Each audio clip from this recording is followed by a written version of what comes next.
no salir de casa. Los peligros de las redes sociales llevan a algunos menores a situaciones difíciles, incluso a terapias de desconexión, cada vez a edades más tempranas. El Congreso tramitará una ley para reforzar el control de los padres en los dispositivos y aprobará nuevos delitos.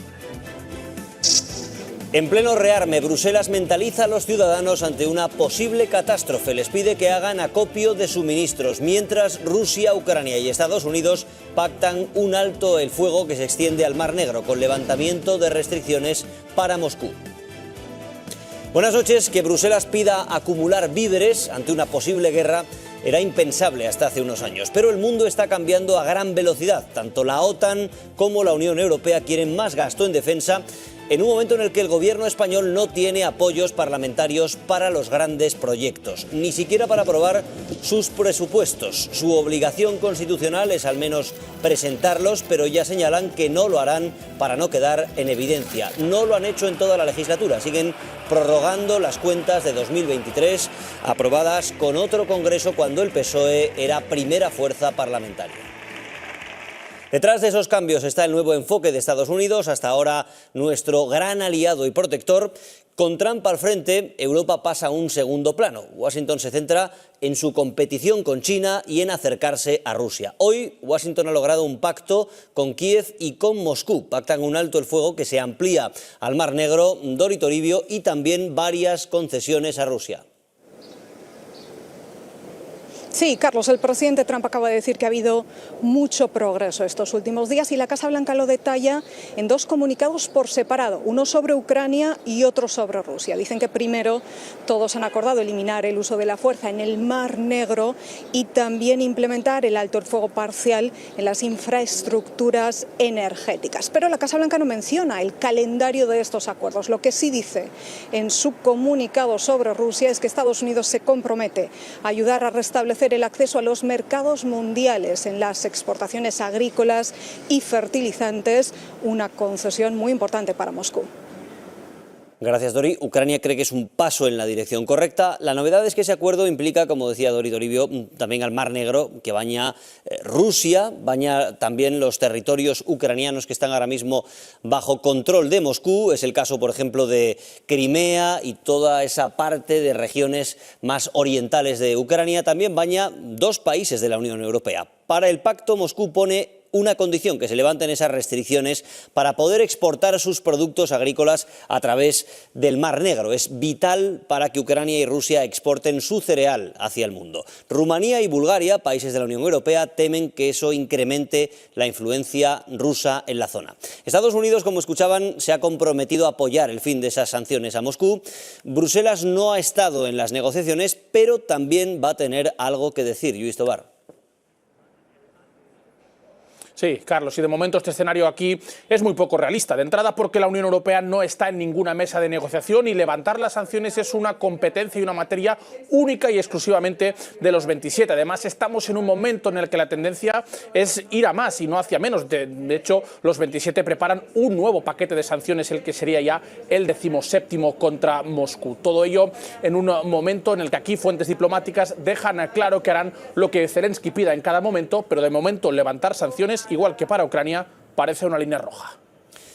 Gracias, Lluís. Si Estados Unidos y Rusia se acercan, si se entienden económicamente como pretende Trump y si a la vez Washington deja de proteger militarmente a Europa, Bruselas tendrá un problema de seguridad por el temor a una agresión rusa. Por eso impulsa su plan de rearme y diseña un comité de crisis ante una posible emergencia. Al mismo tiempo está preparando a la población. Pide que estemos listos ante una emergencia con suministros para 72 horas, algo como lo que van a ver.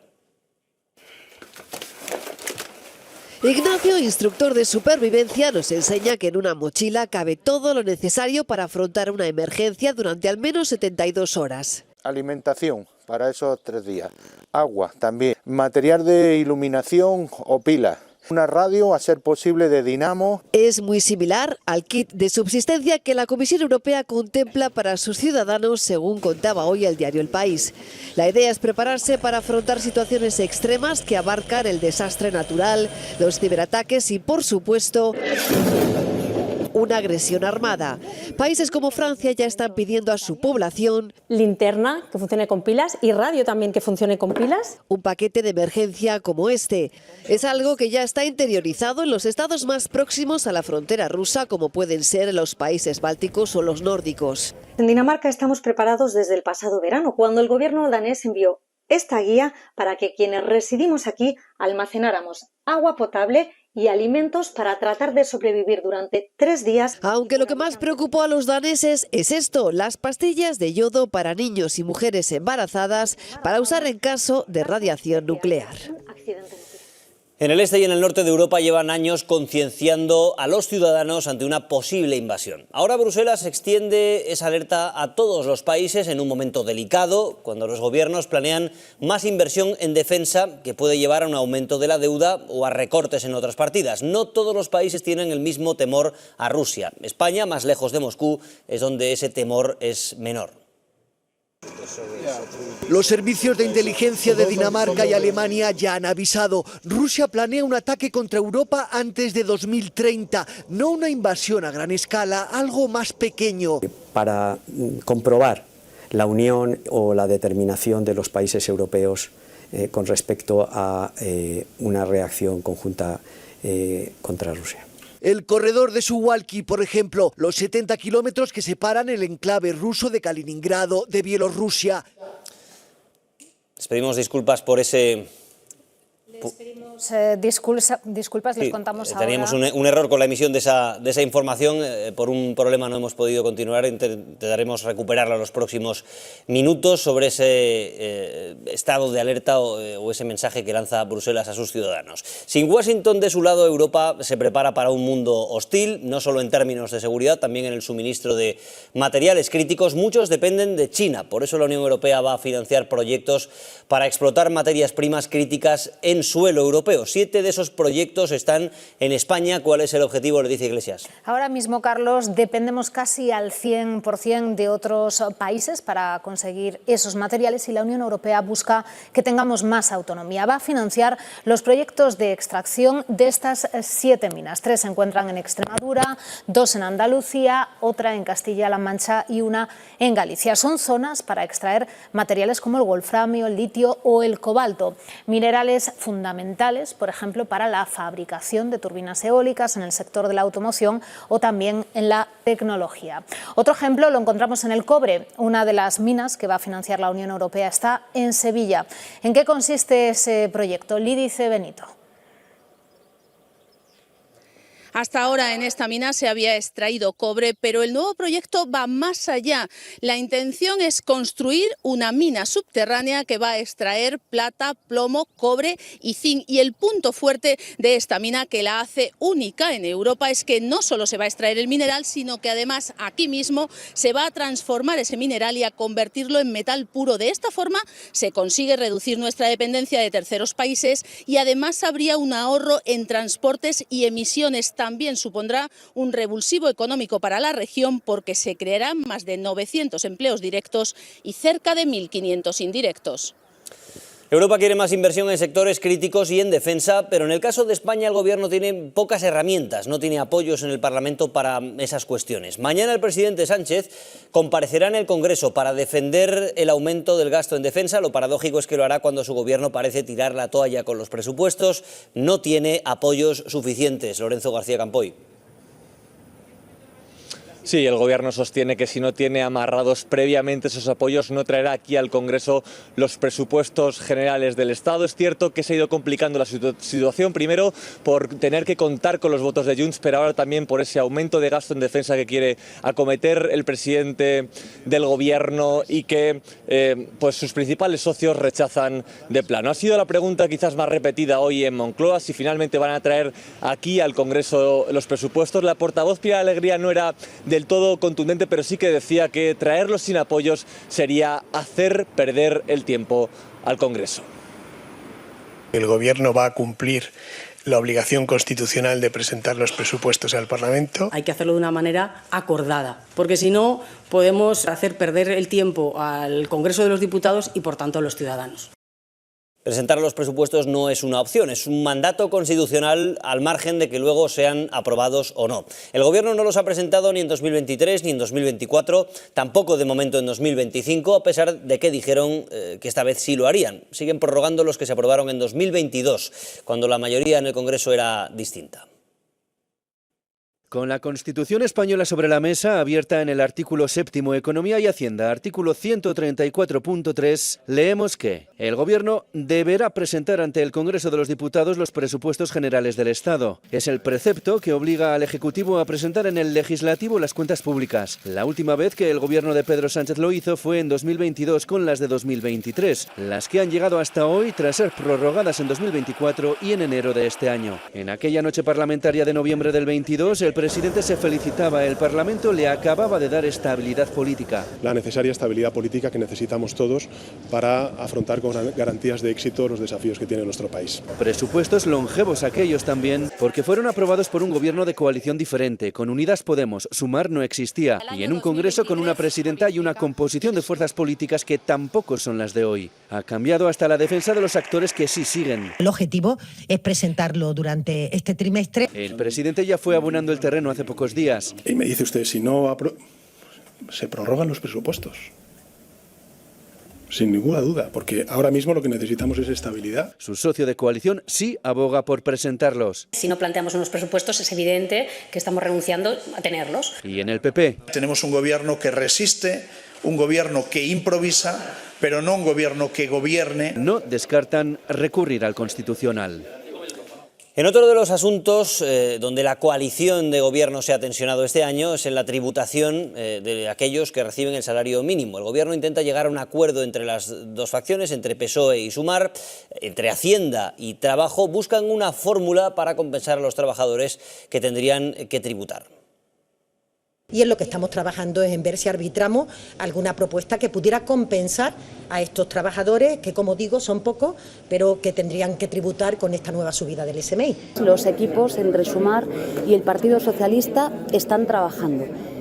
Siempre soy una mujer optimista en las negociaciones, esto es lo que me gusta, lo que no tenía sentido era no sentarse a negociar.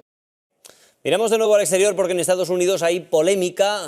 La cúpula de seguridad de Donald Trump reveló todos los detalles de un ataque militar en Yemen antes de que ocurriera. Lo hizo porque incluyeron a un periodista en un chat privado donde comentaban todos esos asuntos secretos. La Casa Blanca quiere correr un tupido velo. Dicen que es solo un fallo técnico y además, según ellos, nada grave.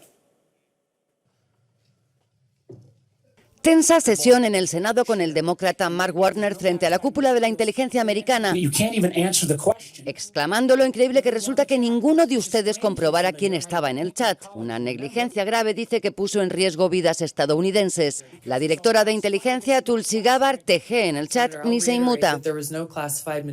Insiste en que no compartieron información clasificada y añade que no piensa compartir más detalles. Misma actitud del director de la CIA, negando que compartieran información sensible. Y aquí vemos lo compartido, mensajes que pudo ver el periodista Jeffrey Goldberg, invitado por error en el selecto grupo de 18 personas que preparaba en un chat el bombardeo a los hutíes de Yemen. El ataque fue el 15 de marzo y así reaccionan el vicepresidente Vance, el director de la CIA y en emoticonos el consejero de Seguridad Nacional. El director de la revista ha omitido detalles sensibles de inteligencia militar, pero ha puesto de relieve el odio hacia Europa que el secretario de Defensa comparte llamando gorrones a los europeos. Pete Hegseth ataca al periodista, vendedor de basura y mentiroso, dice. Y el presidente Trump minimiza lo ocurrido. No soy muy fan de The Atlantic. Para mí es una revista que va a la quiebra. Aunque sí reconoce que Waltz, y no es poco, su consejero de Seguridad Nacional, ha aprendido la lección. Dos pilotos han salido ilesos en la colisión que ha tenido lugar durante unas maniobras de la Escuadrilla Acrobática Nacional de Francia. Los dos militares saltaron en paracaídas después del choque. Hacían ejercicios con vistas a las exhibiciones que suele hacer esa patrulla en los actos oficiales. Sus integrantes están entre los mejores de la aviación militar francesa.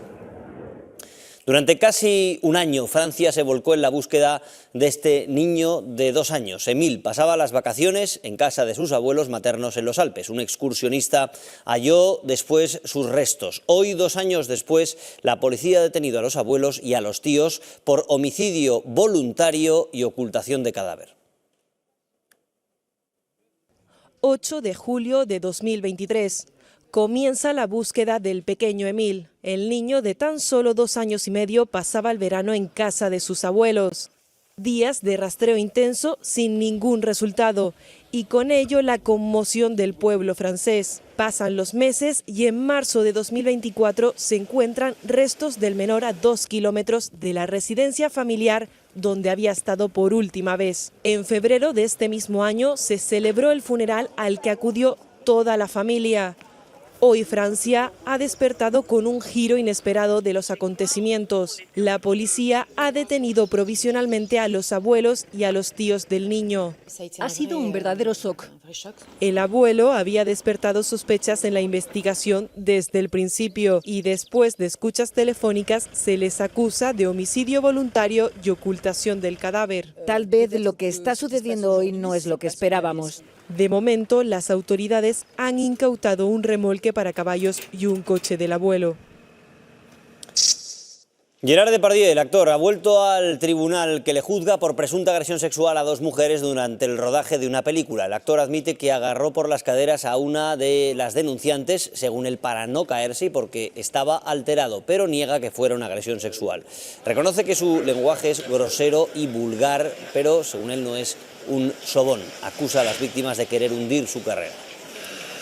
En Málaga, un policía fuera de servicio ha frenado la agresión a una mujer que estaba siendo maltratada por su pareja en la calle a plena luz del día. Se trata de un agresor muy violento al que costó reducir, como van a ver en las imágenes a continuación. A los ojos de Daría, este policía es su héroe. Gracias por Juan, sí, mucho. Recién separada de su expareja, sufrió una agresión a plena luz del día.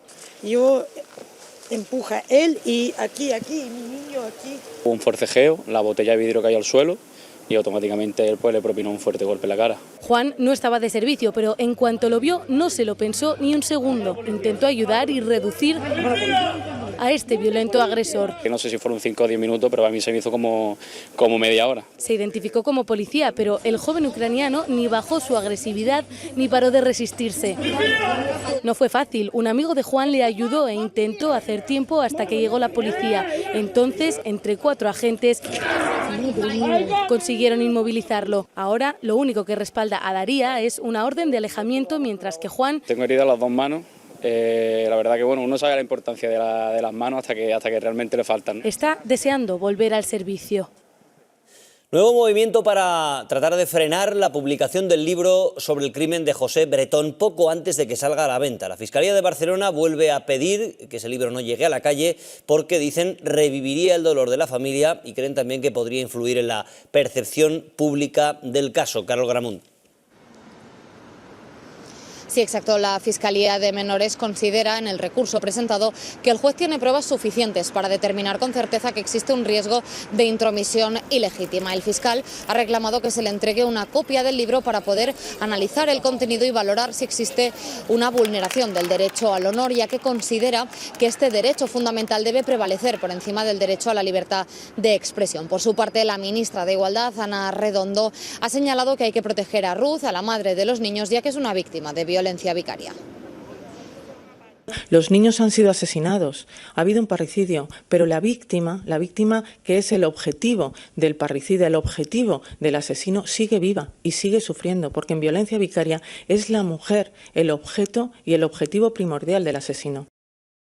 La exposición de los menores a las pantallas y a las redes sociales es la preocupación de muchos padres. La Ley de Protección Digital, que se va a tramitar en el Congreso, busca precisamente frenar esos riesgos. Entre las claves de esa reforma legal se introduce el control parental. Va a ser obligatorio, si sale adelante, para los fabricantes de esos dispositivos y de esas aplicaciones, además de introducir una edad mínima de 16 años para acceder a redes sociales. Plantea un alejamiento virtual, una posible pena también para agresores virtuales, y se tipifican nuevos delitos para perseguir contenidos sexuales generados con inteligencia artificial y los abusos sexuales a menores a través de la red. La edad mínima para acceder a las redes sociales se eleva hasta el nivel europeo a los 16 años, porque con 11 ya tienen móvil y el 99% está en las redes. Primer mensaje para los padres. El 91% se conectan todos los días. Pero usted se lo regala y luego le pide a papá Estado que le impida el uso del móvil que usted le ha regalado. Segundo, para los fabricantes, obligación de incorporar sistemas de control parental efectivos, una especie de modo menores. Hemos visto que la autorregulación no funciona. Se acabó los sistemas de control parental que no controlan nada. Y para las tecnológicas, la polémica herramienta de verificación de edad. Herramienta pública, gratuita y que garantice la privacidad. La única manera de limitar el acceso a las páginas de pornografía alojadas en cualquier parte es trabajar a nivel europeo. Lo que no está todavía de acuerdo toda la Unión Europea en cuáles son los estándares que se tienen que utilizar. Hay pequeños cambios legislativos para interrumpir servicios digitales, por ejemplo, un directo de un youtuber o un influencer. Si usted no ha etiquetado convenientemente el contenido y no hay herramientas de verificación de edad, pues que se van a interrumpir. Retoques penales para que los jueces además pongan órdenes de alejamiento digital, castiguen mejor el uso de la identidad falsa para engañar al menor y de imágenes sexuales o audios creados con IA que sean vejatorios. Esa nueva ley también regulará que en las revisiones de los pediatras se hagan pruebas para identificar posibles adicciones digitales. El impacto de las tecnoadicciones cada vez es mayor y se produce a edades más bajas. Quizá no somos conscientes de lo perjudicial que puede ser este simple gesto, sobre todo para los menores. El 33% se encuentran en riesgo elevado de caer en el uso compulsivo de las pantallas. Nosotros estamos viendo una generación de adolescentes que entienden la tecnología como indispensable. Por ello, el anteproyecto de ley que ha presentado el Gobierno prevé que en las revisiones se analice si ya existen indicios. Aislamiento, falta de rendimiento académico, dificultades para levantarse por la mañana y en general una disminución de su funcionamiento familiar y escolar. Para poder remediar cuanto antes los efectos negativos que tienen su desarrollo. Tenemos mucho problema de salud mental de jóvenes con malestar real, con ideación peligrosa hacia su persona, con una conducta disruptiva en casa o con los amigos. El scroll infinito. Lo que estás generando es una dopamina muy fácil en el cerebro. Es uno de los principales potenciadores de la adicción. Como es de corto plazo, necesitas como reactivar constantemente este nivel de dopamina. Una vez detectado el problema, hay centros que trabajan para que se tenga una relación sana con los móviles. La idea es que el terapeuta acompaña al paciente, lo guía en relación a poder borrar o resignificar la relación que tiene con el móvil. Y devolverles así la vida fuera de una pantalla. El Gobierno también pide más control en el uso de pantallas en centros educativos. Varias comunidades están dando pasos. Madrid lo anunció la semana pasada. Ahora se suma la región de Murcia. Hoy ha anunciado que en primaria solo se podrán usar las pantallas 1 hora al día y 2 en secundaria. Según el Gobierno de la región, los dispositivos no deben convertirse en sustitutos del libro de texto ni utilizarse para el uso de vídeos sin un propósito educativo claro. En ese empeño por limitar el uso de pantallas es clave el hogar y el colegio. Y los profesores, en ellos se detecta un claro desgaste. Un informe de ESADE dice que solo 1 de cada 4 mantiene la ilusión por enseñar. Eso es un 25%, muy lejos del 60%, que decía estar motivado hace 18 años. A pesar de que su sueño siempre fue ser profesora, después de 3 años dando clase en este instituto de Vigo, Raquel reconoce que su ilusión poco a poco se ha ido apagando. La ilusión pues va decayendo. Los profesores no estamos muy bien valorados en la sociedad, el sueldo tampoco es estupendo y por encima se suma el cansancio. Un cansancio que también afecta a Juan Alberto tras 13 años dando geografía e historia en Sevilla. Estoy bastante quemado. Cuando llegas a clase lo único que te encuentras es pues, desidia, falta de interés. Para él lo más difícil es gestionar unas aulas cada vez más complejas con un empeoramiento del clima de aprendizaje. Por un lado ha subido mucho la pobreza infantil, por otro ha aumentado la proporción de alumnado de origen migrante y en paralelo se ha producido un deterioro de la salud mental, sobre todo de la población adolescente, auspiciado pues, por el uso de smartphones. Un uso excesivo de los móviles que se suma a la pérdida de autoridad y a la alta temporalidad. En sus 10 años dando inglés, Marta ha pasado por 11 institutos. Es una profesión muy desagradecida, hay cada vez más faltas de respeto en todos los sentidos. Una profesión que ha visto cambiar Carlos. Tras 3 décadas en las aulas, cree que es la falta de consenso. Un consenso no solo político, sino social. Tendríamos que tomar conciencia de que nos jugamos el futuro. Que repercute directamente en la calidad de la enseñanza. Y esta es la granizada que ha descargado esta tarde la localidad malagueña de Alaurín el Grande. En unos minutos sus vecinos han visto como una ligera capa blanca cubría las calles del municipio. Una típica tormenta primaveral que se ha repetido en otras zonas de la península, dejando una imagen similar en La Ampolla, en Tarragona.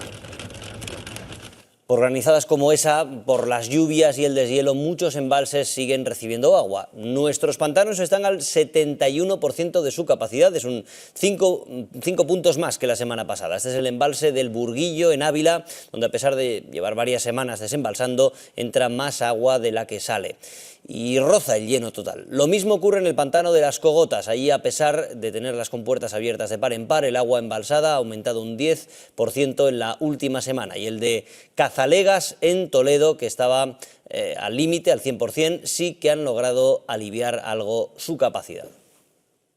Un panorama similar hemos encontrado en la presa del Villar, en la Comunidad de Madrid. Lo ha comprobado Ana Verdejo. Situado en la cuenca del río Lozoya, el embalse del Villar se encuentra en este momento al 103% de su capacidad. Es uno de los 6 embalses del canal de Isabel II que sigue liberando agua. La semana pasada, por primera vez en la historia, todas sus presas estuvieron desembalsando agua. Es la respuesta al mayor episodio de lluvias de los últimos 135 años en la Comunidad de Madrid. En solo 22 días, estos embalses han recibido más de 450 hectómetros cúbicos de agua, 4 veces más que la media para todo el mes de marzo. Han pasado 5 meses de la Dana, los juzgados han elevado a 227 el número oficial de víctimas mortales por la tragedia en Valencia. 2 de las 3 personas que continúan desaparecidas han sido ya declaradas como fallecidas tras la solicitud de sus familiares. El expediente de la tercera también está en trámite. A pesar de la decisión, continuará la búsqueda de los cuerpos.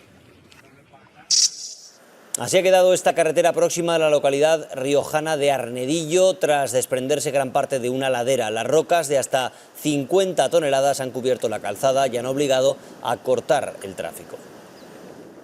Hay un acuerdo en Europa para modificar los permisos de conducir. Se va a permitir la circulación también a algunos menores. Vamos a ver las claves, Leticia.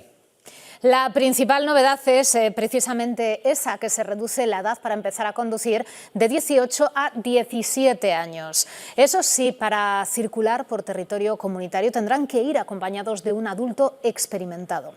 Los conductores novelés estarán sujetos a normas más estrictas durante 2 años. Y ante la falta de transportistas, la Unión Europea también ha acordado bajar a 18 años la edad en la que se puede obtener la licencia para conducir camiones. Poder conducir a los 17 años está cerca de ser una realidad. Pues practica mucho antes, empiezas a practicar antes, entonces yo lo veo bien. Entre 16 y 18 yo creo que ya hay mucha gente que tiene madurez suficiente. La Unión Europea da un paso al frente y dejará conducir a los menores siempre que vayan acompañados hasta su mayoría de edad.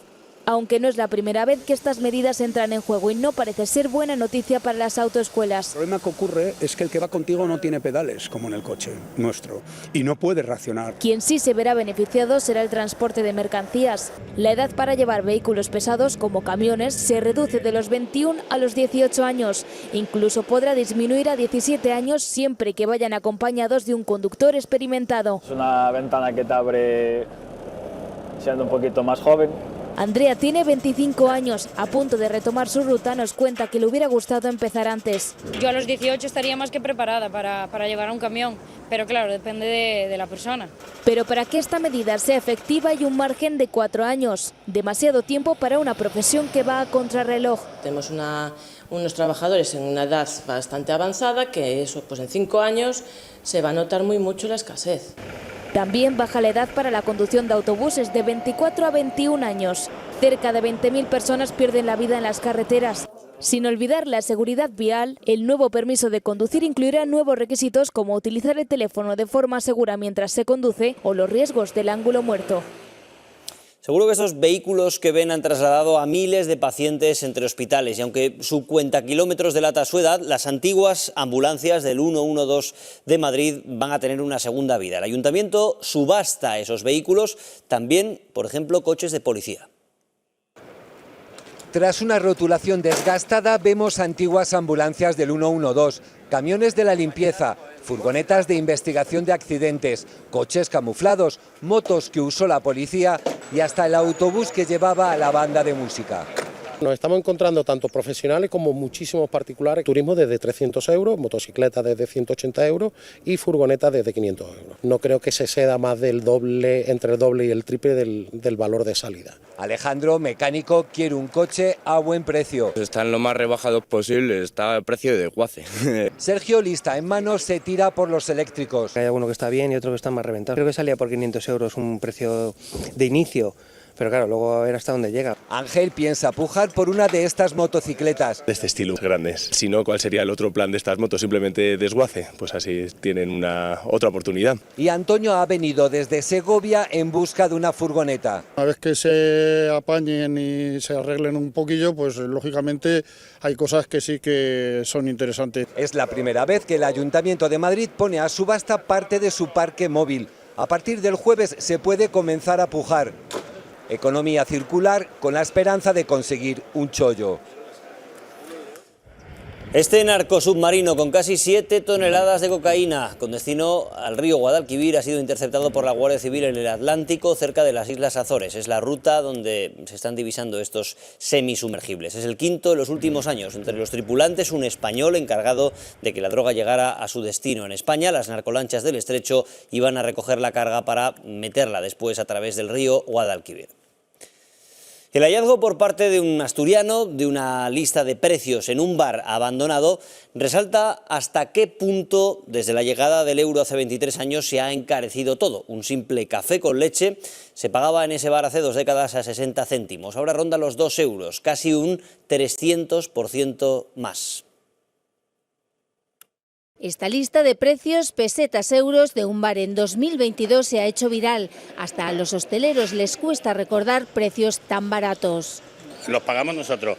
Ahora mismo los precios casi más caros de costo que lo que antes costaba al público. El cubato 1,50, eso bueno, que va, eso es que va, yo lo tengo a 5,50. Si es que están todos por debajo del euro, realmente tú ahora mismo vas a un sitio 1 euro y dices, toma 1 euro y ¿qué te dan? Si es que las botellas de agua ya prácticamente valen más de 1 euro. Un café costaba 100 pesetas, 60 céntimos de euro. También entonces el salario mínimo era de 442 euros y ahora son casi 1.200. El pastel antes costaba 100 pesetas y ahora ya un pastel cuesta 3 euros.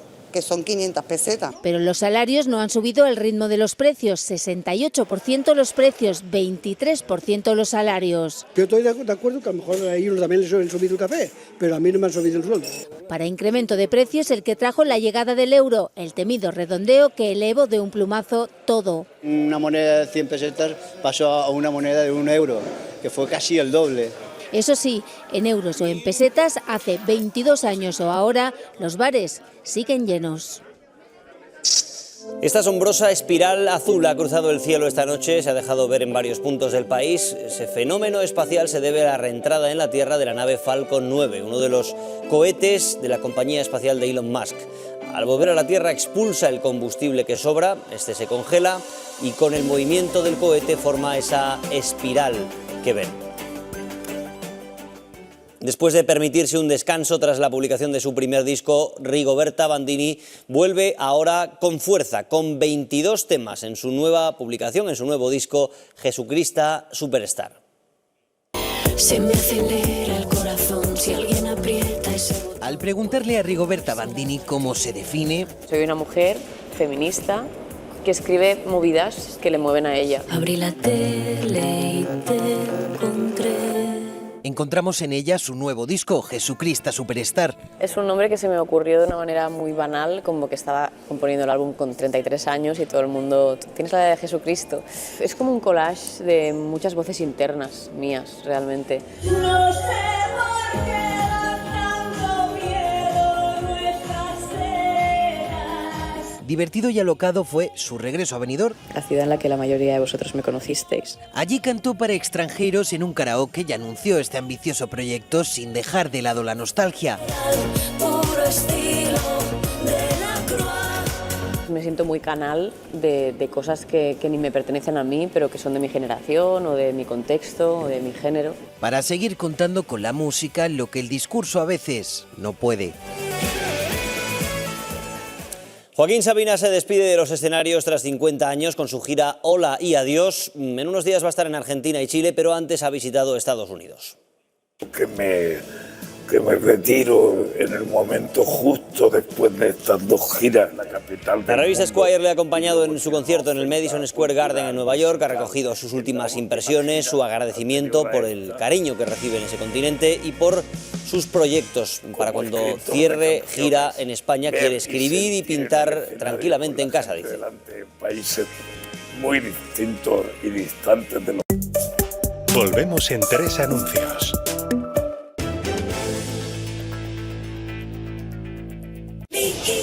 Volvemos en 3 anuncios.